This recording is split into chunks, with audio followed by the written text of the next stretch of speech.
अच्छा सर, अगर मां इहा ॻाल्हि कयां त जीअं तव्हां CEO आहियो SIHS जा, सो अगरि हेल्थ ईअं ई असां अगरि हेल्थ सेक्टर जी ॻाल्हि कयूं त छा था सम्झो त प्रिवियसली चेंजिंग्स कहिड़ियूं आयूं आहिनि या कहिड़ियूं कहिड़ियूं जेके आहिनि उहे इंट्रोड्यूस थियूं आहिनि शयूं?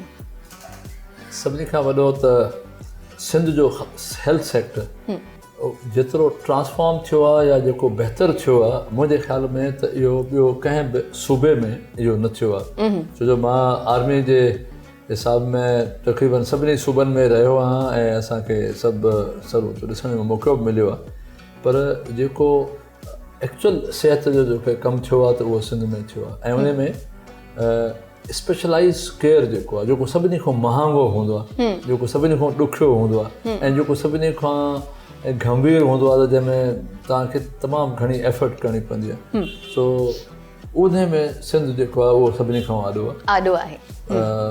जेको सेकेंडरी केयर आहे उन में बहितरी अचणु शुरू थी वई आहे।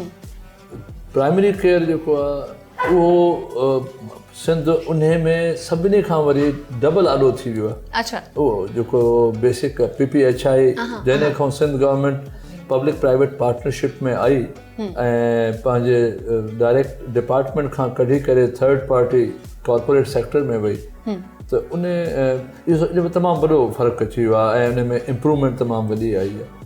पर उन में ज़ाहिर आहे गुंजाइश त हूंदी आहे, बहितरीअ जी गुंजाइश हूंदी आहे, एग्ज़ैक्टली सुठे थियण जी। जेतिरो तव्हां चाहियो त बहितर बणाए सघो था।